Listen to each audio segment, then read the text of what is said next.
Na CBN Vale do Itajaí, Medicina e Saúde. Implantes hormonais. Já ouviu falar? Tem alerta importante da Sociedade Médica. Os implantes hormonais para fins estéticos, como emagrecimento e anti-envelhecimento, são proibidos pela Sociedade Brasileira de Endocrinologia e Metabologia de Santa Catarina. A prática amplamente divulgada carece de respaldo científico e pode representar riscos à saúde dos pacientes. Vamos entender melhor os motivos por trás dessa proibição e as preocupações levantadas pelas entidades médicas, agora com o Dr. Dalisbor Weber. Ele é médico endocrinologista. Dr. Dalisbor Weber, bom dia e seja bem-vindo aqui à Rádio CBN. Obrigado, bom dia, é um prazer conversar com vocês. Doutor, começando do início, para aquelas pessoas que não conhecem do que se trata, não entendem exatamente, inclusive, a função, o que são esses implantes hormonais primeiramente, doutor? Deixa eu só te colocar que essa proibição não é da Sociedade Catarinense, mas sim do Conselho Federal de Medicina, em respaldo científico. Implantes são hormônios que as pessoas colocam. Quando você repõe para uma mulher que precisa de reposição hormonal, que se espera que ela use estrogênio, que é o hormônio que a mulher produz, basicamente, mais importante. Se ela tiver útero, a gente usa progestagênio junto, mas normalmente esses implantes vêm com testosterona ou derivados, com o apelo de que isso melhoraria a massa muscular e traria mais potência, mais libido e um monte de outras promessas. No entanto, isso tem um monte de efeitos colaterais que trazem mais problemas de saúde do que benefícios, por isso que a gente entende que ele não deveria ser usado. A preocupação, doutor, é quanto ao uso indiscriminado desses implantes ou, na verdade, esses implantes em si, por si só, já trazem uma preocupação, um impacto negativo à saúde dos pacientes? Se você for pegar a mulher quando entra, em qualquer fase da vida, mas quando entra na menopausa, o que vai faltar é estrogênio e progestagênio da mesma forma. Só que se ela não tiver útero, ela não precisaria repor progestagênio, porque o útero não teria que ser defendido porque ela já tirou. A testosterona na mulher, Denise, ela é sempre a mesma e ela não vai ter diminuição durante a vida. E vamos entender que a testosterona na mulher é baixa. Tanto que os exames que a gente solicita, eles vêm baixos, isso é um apelo para que se reponha a testosterona, o que é um erro. A mulher, quando tem testosterona alta, sim é um problema. Então, quando a gente investiga a testosterona na mulher, é pensando que ela possa ter um quadro de ovário policístico ou um tumor ovariano, alguma alteração que provoque esse mal-estar, Na verdade, a preocupação é que testosterona para a mulher aumenta o engrossamento de voz e não tem mais volta, aumenta a clitóris, faz acne, faz pelo, faz calvície, e melhora a massa muscular por retenção líquida, melhora, mas é basicamente o único benefício real que existe. Então, como as outras preocupações são maiores, a gente procuraria evitar. Agora, o mais grave disso é a doença cardiovascular. O uso de anabolizante tende a aumentar em até 3 vezes o risco de infarto ou de doença cardiovascular. E isso é negligenciado. Doutor, o senhor então mencionou muito bem, não é diretamente a Sociedade Brasileira de Endocrinologia e Metabologia de Santa Catarina que está proibindo. Vocês estão atentos ao que vem dessa proibição maior, que é o Conselho Federal de Medicina e, claro, vocês seguindo também essa recomendação e esse alerta, doutor? Então, por isso, essa preocupação muito grande realmente de trazer à tona uma situação como essa. E eu te pergunto também qual é o papel dos médicos nessa conscientização sobre os riscos associados a essa prática, doutor? Eu sou professor da universidade, então eu falo para meus alunos o seguinte, é muito complicado hoje, com toda essa propaganda exagerada que existe, você pegar um médico que queira dizer assim, isso não é bom. Por quê? Porque a divulgação de mídia tem sido muito forte e os médicos se sentem em parte acuados, ou alguns até acreditam que isso seja benéfico. Então, por exemplo, o que eu tenho visto no meu consultório? Quase que 80% dos pacientes que vão procurar o ginecologista saem com uma receita de testosterona. Eu falo o seguinte, por que saem com uma receita? Porque se você vai no seu ginecologista e ele não pede uma testosterona e não receita para você, normalmente você vai sair com o conceito de que esse médico está defasado. Então, os próprios médicos acabam tendo um papel negativo nesse quadro, porque ficam divulgando uma informação que é errônea. sei se dá para entender. Claro, com certeza. Tem toda essa conscientização. Infelizmente, alguns não estão levando em consideração isso e acabam prescrevendo. E o paciente aceitando o doutor que o seu médico está prescrevendo, então ele vai ter uma garantia a mais, uma certeza a mais na opinião dele. Mas depois o resultado vem, doutor. Exatamente, é bem isso aí. Doutor Darlisbori, assim, né? Nessa relação com o emagrecimento, com a ideia, né, de evitar esse envelhecimento, esse anti-envelhecimento, utilizando diretamente esses implantes hormonais também, a maioria dos pacientes querem também, para esse fim, justamente um implante hormonal como esse, quando vão ao encontro de solicitar esse produto? Não, porque na verdade, veja bem, se você faz uma reposição, como eles consideram, num valor muito baixo, isso já foi usado na Sociedade Europeia e saiu de fabricação porque não tinha resposta. Então isso não adianta nada. Quando você vai usar em dose alta, a dose alta vai te trazer um benefício muscular bacana. Por isso que eu digo que é muito sedutor o uso. Mas em contrapartida, esses valores elevados vão trazer outros problemas, como eu coloquei agorinha.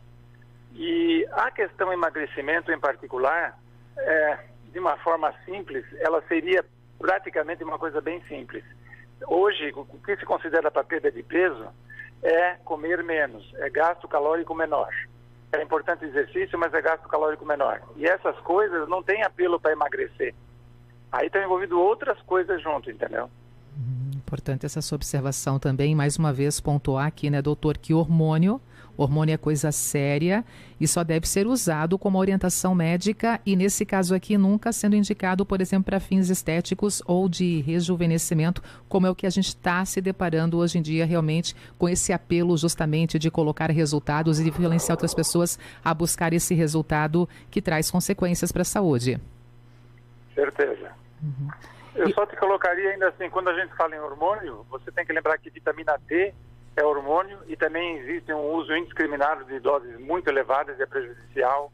Se você for numa farmácia comprar hormônio de tireoide, tem quem prescreva isso para emagrecer. É um ledo engano, porque você perde massa muscular e o coração fica comprometido, assim como a parte óssea.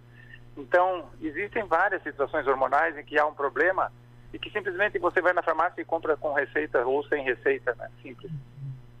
E nesse caso em especial, doutor, os implantes hormonais, mais uma vez para a nossa audiência poder entender aqui, o senhor já mencionou, mas traz novamente quais são os principais riscos à saúde associados ao uso desses implantes, doutor? O pior risco que tem é a cardiovascular. A doença cardiovascular que aumenta o risco de tromboembolismo e de infarto ao longo do período de vida, isso é uma coisa já bem definida. Mas para mulheres, quando usam doses um pouco maiores, elas vão ter problema de acne, queda de cabelo, pelos, aumento do clitóris, engrossamento de voz. Então, tem que se colocar muito isso numa balança, apesar de que tem gente que acha que isso é pouca coisa e não está muito importando. Mas é a opção de cada um, né?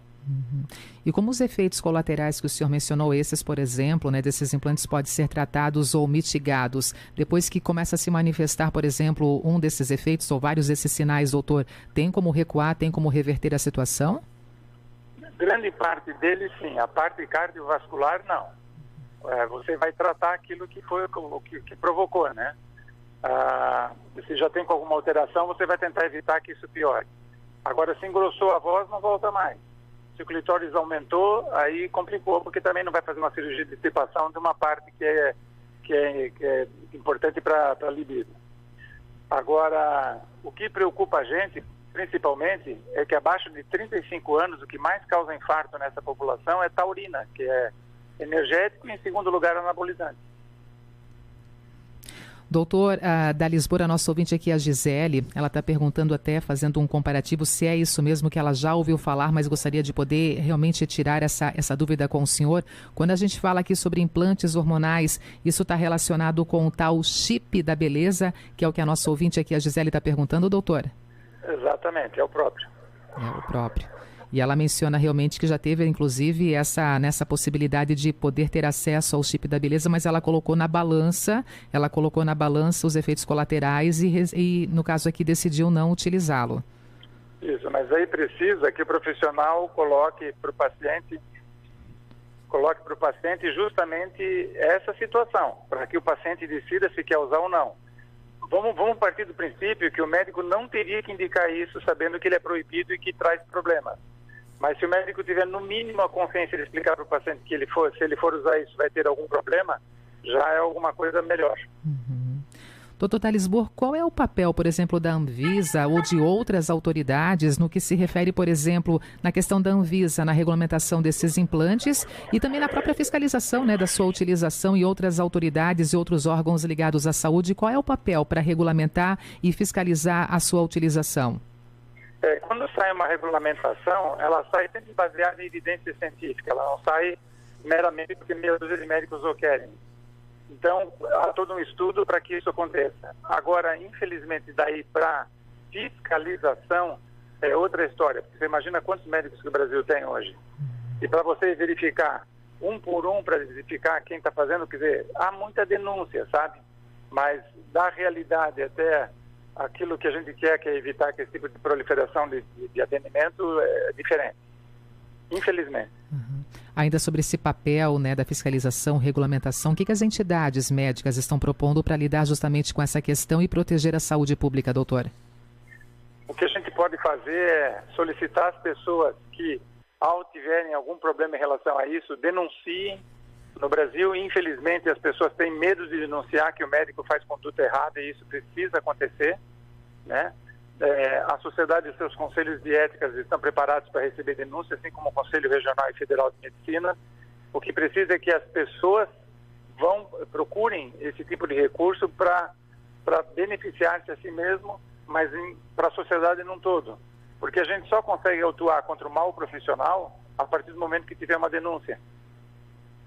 E nesse momento entender que essa proibição, aí o Conselho Federal de Medicina confirma, atesta que está proibido ou estão proibidas aí a utilização, né, desses implantes hormonais, uma prática proibida e que traz sim consequências sérias para a nossa saúde, doutora.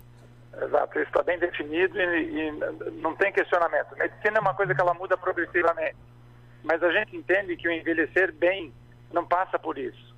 Passa sim por uma qualidade de vida melhor, por atividade física, por uma alimentação melhor, mas às vezes as pessoas querem uma mágicazinha ao invés de fazer o esforçozinho que era necessário, né? Doutor Talisbor, alguma coisa a mais? Podemos finalizar essa conversa hoje aqui na Rádio CBN. Foi muito bom tê-lo também conosco aqui hoje, tá? Eu que agradeço a oportunidade. Eu acho que a gente tem que justamente tentar divulgar aquilo que é importante para a saúde, né? Com certeza. E essa conversa, então, na Rádio que Toca Notícia com o Dr. Talisbor Weber, que é médico endocrinologista, trazendo esse alerta no que se refere à questão dos implantes hormonais, preocupação grande da classe médica, os implantes hormonais para fins estéticos, como emagrecimento e anti-envelhecimento, são proibidos pelo Conselho Federal de Medicina, mas, infelizmente, tem muitos profissionais ligados à saúde que estão prescrevendo para os seus pacientes. A prática amplamente divulgada carece de respaldo científico e pode representar riscos à saúde dos pacientes.